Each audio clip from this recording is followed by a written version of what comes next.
बिस्मिल्लाहिर्रहमानिर्रहीम। तो dear students, हम यहाँ पर आज लेक्चर 2 के अंदर ये पढ़ेंगे कि production of electricity bye magnetism. Magnetism की मदद से हम इलेक्ट्रिसिटी को किस तरह प्रोड्यूस करेंगे। लेकिन उससे कबल मैं आपको ये बताता चलूँ कि ये शॉर्ट है और ये बिल्कुल आसान भी है और बिल्कुल इजी भी है। अगर आप 5 मिनट आसानी के साथ और कंटिन्यूस के साथ आप इस वीडियो को देखते हैं तो सारे कॉन्सेप्ट्स आपके इस टॉपिक के क्लियर हो जाएंगे, कोई भी मसला आपको नहीं आएगा। इस टॉपिक को शुरू करने से पहले मैं एक इसका थोड़ा बैकग्राउंड समझाऊं कि चैप्टर नंबर 18 के अंदर हमने ये पढ़ा था कि जब भी कोई करंट कैरिंग कॉइल हो या जिस भी कॉइल के अंदर करंट मूव कर रहा हो तो उस कॉइल के अराउंड या उस कंडक्टर के अराउंड मैग्नेटिक फील्ड प्रोड्यूस हो जाती है। लेकिन यहां पर हम ये पढ़ेंगे कि मैग्नेटिक फील्ड की वजह से या मैग्नेटिक फ्लक्स की वजह से आप करंट को प्रोड्यूस करेंगे। तो भी इस टॉपिक का जो नाम है वो ये है कि production of electricity bye magnetism या बाय इलेक्ट्रिक फ्लक्स या बाय सॉरी मैग्नेटिक फ्लक्स। तो अब हम यहाँ पर पढ़ते हैं कि इसकी इंट्रोडक्शन क्या है। सबसे पहले इस चीज को के इलेक्ट्रिसिटी को मैग्नेटिज्म की वजह से प्रोड्यूस किया जा सकता है, ये हमें बताया था इस बंदे ने जिसका नाम है फेराडे।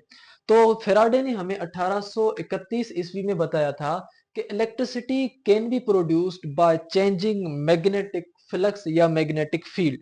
मैग्नेटिक फ्लक्स को चेंज करके आप इलेक्ट्रिसिटी को प्रोड्यूस कर सकते हैं, यह बताया था ओवरस्टेड ने। और इलेक्ट्रिसिटी के अराउंड जब फ्लो होगी तो उसके अराउंड मैग्नेटिक फील्ड बन जाती है, यह बताया था हमें ओवरस्टेड ने। अब हम आते हैं कि भाई ये जो फेराडे ने सबूत दिया था इस चीज का या साबित किया था, तो वो उसने इस एक्सपेरिमेंटल सेटअप के जरिए से किया था। उसने क्या किया था कि एक कॉपर की कॉइल ली थी, यानी एक कॉइल थी, उसके अराउंड कॉपर की जो वायर्स थी वो वाउंड थी। फिर उन कॉपर की वायर के साथ उसने एक सेंसिटिव गैल्वानोमीटर को अटैच किया। सेंसिटिव को इसलिए अटैच किया ताकि छोटा सा भी करंट अगर वहां पर इंड्यूस हो तो वो उसको मेजर करे। फिर उसके बाद उसने तीसरी चीज ये ली कि उसके अंदर जो उसका मैग्नेट था वो कभी उस कॉइल में इन कर रहा था, कभी उससे आउट कर रहा था, कभी इंटर कभी लीव, तो कभी इनसाइड कभी आउटसाइड। तो इससे यह हो रहा था कि कॉपर कॉइल के अंदर मैग्नेटिक फील्ड कभी प्रोड्यूस हो रही थी, कभी बाहर जा रही थी, कभी अंदर मैग्नेटिक फील्ड थी और कभी जो है ज्यादा हो रही थी और कभी कम। इसी मैग्नेटिक फील्ड की चेंजिंग होने की वजह से हम पढ़ रहे हैं अभी इसका वर्किंग प्रिंसिपल कि भाई due to continuous inside and outside magnetic movement in a coil, magnet की कॉइल के अंदर अंदर आने जाने की वजह से बार बार वहां पर मैग्नेटिक फील्ड चेंज हो रही थी।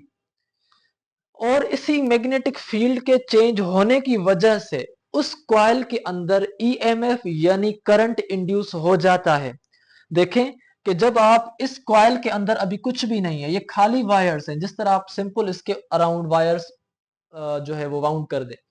अब क्या कर रहा था इस कॉइल में, इस मैग्नेट को इंटर आउट इन आउट कर रहा था, जिसकी वजह से मैग्नेटिक फील्ड चेंज हो रही थी यहाँ, और उसी की वजह से इन कॉपर की कॉइल्स में करंट इंड्यूस हो चुका।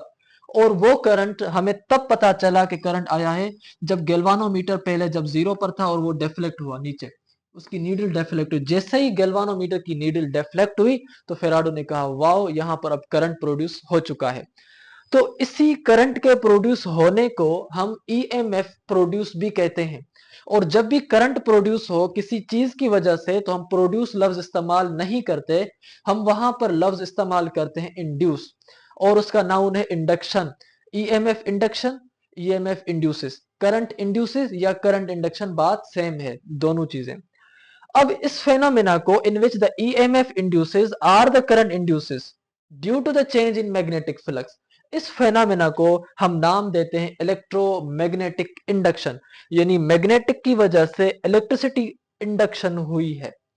अब ये जो चीज है यहां तक तो हो चुकी खत्म कि भाई इलेक्ट्रिसिटी की वजह, इलेक्ट्रिसिटी प्रोड्यूस हुई मैग्नेट्स की वजह से, और टॉपिक का भी ये नाम है production of electricity bye magnetism. बात आपकी यहां तक खत्म हो चुकी।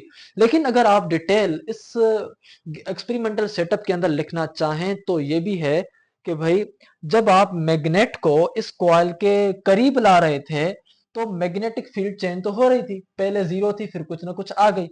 तो जो मैग्नेट था, ये जो गैल्वानोमीटर था वो डेफ्लेक्ट एक डायरेक्शन में कर रहा था।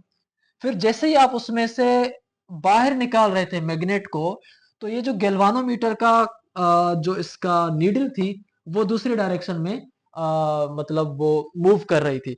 तो इसका मतलब ये हुआ कि मैग्नेटिक फील्ड के चेंजिंग होने की वजह से वहां पर करंट के डायरेक्शन में भी चेंजेस आ रहे हैं। अब ये सारी चीजें हम पढ़ेंगे फेराडे लॉ के अंदर भी, लेंज लॉ के अंदर भी। आप इस चैनल के साथ जुड़े रहिए, हम सारी सारी चीजें इसी तरह आसानी के साथ कवर करेंगे। आई होप, मैं जरूर कह सकता हूँ, गारंटी के साथ कह सकता हूँ कि आपको ये टॉपिक जरूर समझ आया है। तो हमारे टारगेट को कंप्लीट करने के लिए, हमारे सब्सक्राइबर बनने के लिए इस रेड बटन को जरूर दबाएं, ताकि आपके साथ साथ हमारा चैनल भी ग्रो होता चले। तो मिलेंगे नए वीडियो में, तब तक दीजिएगा इजाजत। अल्लाह हाफिज।